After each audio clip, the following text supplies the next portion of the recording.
Israel is doubling down on their public feud with the Obama administration, saying they have ironclad information proving Washington's role in last week's UN resolution declaring Israeli settlements illegal. Correspondent John Huddy reports on the outrage from Jerusalem. The fight between Israel and the United States over last week's UN vote is heating up. Israeli Prime Minister Benjamin Netanyahu summoned the U.S. ambassador and, according to one official, ordered all Israeli cabinet ministers to refrain from traveling to or meeting with officials of the countries that voted in favor of the anti-Israeli resolution.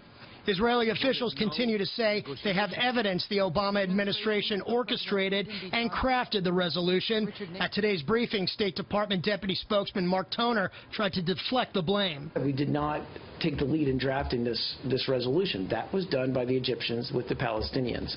The resolution passed 14-0 with the U.S. abstaining, breaking the long-held tradition of the U.S. shielding Israel at the UN. It demands that Israel, quote, cease all settlement activities in the occupied Palestinian territory, including East Jerusalem, and that the settlements have no legal validity. Prime Minister Netanyahu called it a shameful ambush against Israel by the Obama administration, but tried to find a silver lining. I'm encouraged by the statements of our friends in the United States, Republicans and Democrats alike.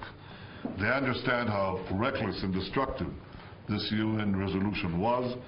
Yesterday, the Prime Minister tweeted this: "The nations of the world respect strong countries that stand up for themselves and do not respect weak countries that bow their heads.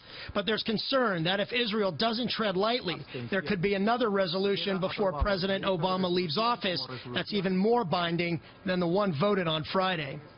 A senior Israeli official told me tonight that he has information the U.S. may try to propose another resolution in the coming weeks preempting Israeli-Palestinian negotiations. That said, Secretary of State John Kerry is expected to make remarks tomorrow about his vision for the future of Israeli-Palestinian negotiations, a speech that Israeli leaders will be closely watching. Doug? John Huddy in Jerusalem tonight. Thank you, John. Ambassador, is it really fair to say that President Obama stabbed Israel? I mean, look, supporters of the resolution say the settlements are illegal. Israel continues to defy and violate international law.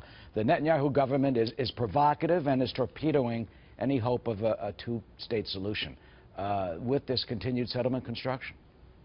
Well, that is the Palestinian line, and but no U.S. administration has flatly called the settlements illegal before.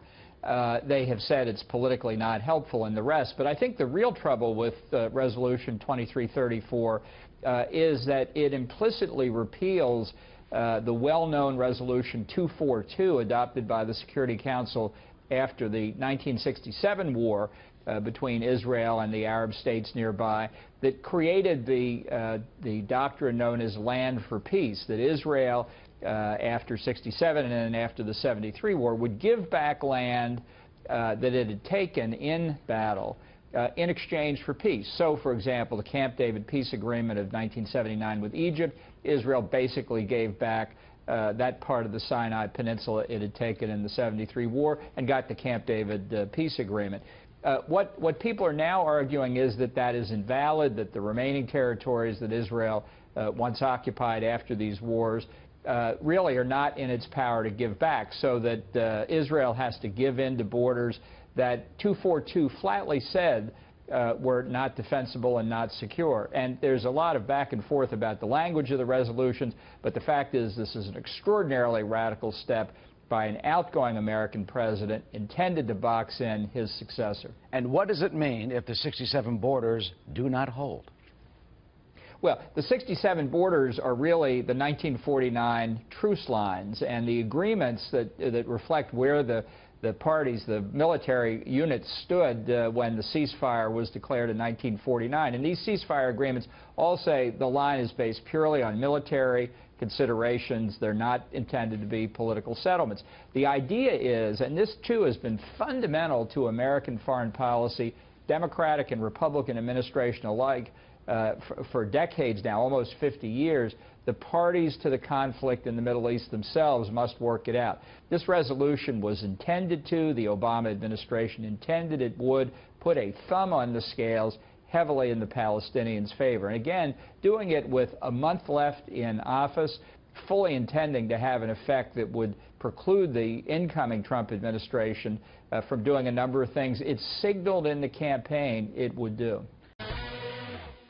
More on that ahead, but Democrats are looking back, still struggling to figure out what went wrong for them in the 2016 election, resulting in Hillary Clinton's devastating loss. Well, now Vice President Joe Biden is putting some of the blame on elitism. Is that a fair assessment? Josh Kraushar is politics editor for the National Review. I've never thought of elitism as being one of the Democratic Party's hallmarks or strong points, maybe weaknesses in this case. What's the vice president saying, Josh? Well, what Joe Biden sees is how poorly Hillary Clinton did in towns like Joe Biden's hometown of Scranton, Pennsylvania, a lot of working class towns across the country where Donald Trump won by a historically large margin. And these are areas that many of them voted Democratic in recent elections. They voted for President Obama in 2008 and 2012. So Joe Biden thinks that the party has gotten too elite. They've focused too much on sort of the liberal, affluent base at the expense of working class voters. And he has a point. He thinks I think in hindsight, he thinks he may have been able to win some of those voters that Hillary Clinton was unable to win over in 2016. Well, and talk about liberal and affluent. When you find out somebody's getting $250,000 to give a speech, you know, that kind of sums up the problem that Hillary Clinton had relating to people. Yeah, she was a uniquely weak candidate for the very voters that she lost in the Midwest and among that working class set of voters. At the same time, though, she had some baggage in trying to defend President Obama's policies. I mean, President Obama has a solid job approval rating, but when you look under the numbers, when you look under the hood, a lot of his particular proposals were not very popular. A lot of voters, a majority of voters, disapproved of his handling of foreign policy. His health care law was very unpopular. So Hillary Clinton had a unique challenge of trying to both energize the president's base while trying to win over these working class voters who didn't like the president's policies. And that was a very difficult thread to needle. In this interview, he talks about sitting in his office one day in October and watching a Donald Trump rally in Wilkes-Barre, Scranton, Pennsylvania, again, kind of where he grew up. And he said to himself, or maybe to the people in his office, he said, we might lose this election. Now, I don't think of too many political experts who were saying in October that Donald Trump was going to win. No, and Joe Biden saw the trend lines before the election, and it's pretty remarkable that Wilkes-Barre, Pennsylvania, and that northeastern corner of Pennsylvania voted for Obama in large numbers, both in 2008 and 2012, and it swung to Donald Trump in 2016. Hillary Clinton's performance there was about as poor, and the trend lines were as poor as any part of the country. So Joe Biden has his finger on the political pulse as to why Democrats lost so many votes in his hometown. But at the same time, it would have been challenging for any Democrat to defend some of the policies that the president advanced in his second term. And there was a lot of baggage that Obama himself had that cost Democrats this election. Your own National Journal has an interesting piece by Charlie Cook in which he talks about the analytics of this election.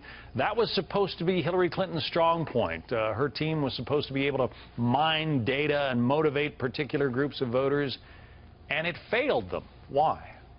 Well, you can have as much data as you want, but if you don't know how to interpret the data, then you're going to have a big problem. And Hillary Clinton's campaign spent more money in Arizona and in Nebraska than they did in Wisconsin and Michigan, which ended up swinging to Donald Trump. So they didn't see the working class white vote shift in the final weeks of the campaign away from them, and they decided to spend their money in states that Donald Trump comfortably won. So when you look at all the data in the world, it doesn't help you if you can't interpret it correctly. And they had a lot of money spent on data analytics, but they couldn't understand what that data showed, and they weren't reliant enough on the polls that suggested that Hillary Clinton was struggling badly with these working class white voters. And as the president-elect is not shy to point out, they spent a lot more money than he did and still lost the election. Moneyball. That's the Trump campaign played Moneyball, and the Hillary Clinton's campaign spent a lot of money and didn't get a lot of bang for their buck. Josh Kraushar from National Journal. Thanks.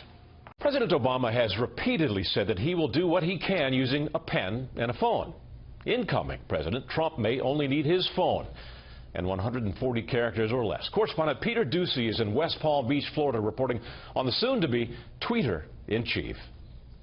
The president-elect plans to keep sounding off even after his swearing in. President @RealDonald Trump will not give up his unfiltered platform to reach American citizens and world leaders. And the person who will soon have to explain what the next president did or didn't mean with his tweets says it's exciting. He has this direct pipeline in the American people where he can talk back and forth, almost 17 million people on Twitter. That means Mr. Trump will still have a way to defend himself, like he did with this post, quote, "I gave millions of dollars to DJT Foundation, raised or received millions more, all of which is given to charity, and media won't report." And it means Mr. Trump will also have a way to go on offense when he wants to, like he did after American diplomats ignored his advice and let an anti-Israel resolution pass. That tweet said, quote, "The United Nations has such great potential, but right now it is just a club for people to get together, talk, and have a good time." So sad. That shot comes as prominent conservatives like House Speaker Paul Ryan, Texas Senator Ted Cruz, and Arizona Senator John McCain are calling for the incoming president to strip funding from an agency whose foreign policies, they say, conflict with American foreign policy. And we're talking about a lot of money. The U.S. has about $3 billion tied up in UN activities every year, $2.3 billion for peacekeeping, a quarter of the total UN peacekeeping budget, and $600 million toward the United Nations staff and infrastructure. 22% of that budget. This morning, one Trump ally suggested getting rid of the skyscraper that houses the United Nations headquarters on Manhattan's east side. We ought to get jackhammers, and we ought to jackhammer the whole thing off, float it into the East River, ask anybody who would like to host it to come pick it up, haul it off, and it'll be a lot easier to park in Manhattan after we get rid of it. This afternoon, as authorities in New York worked to clear Trump Tower because of a suspicious package, the president-elect tweeted from here at Mar-a-Lago, quote, "President Obama campaigned hard and personally in the very important swing states and lost. The voters wanted to make America great again." That is the latest president-elect pushback against President Obama's claim that he could have won a third term in November, except, of course, for the fact that President Obama never could have run in November because he's term limited. Doug? Indeed he is. Peter Ducey in West Palm Beach tonight. Thank you very much, Peter.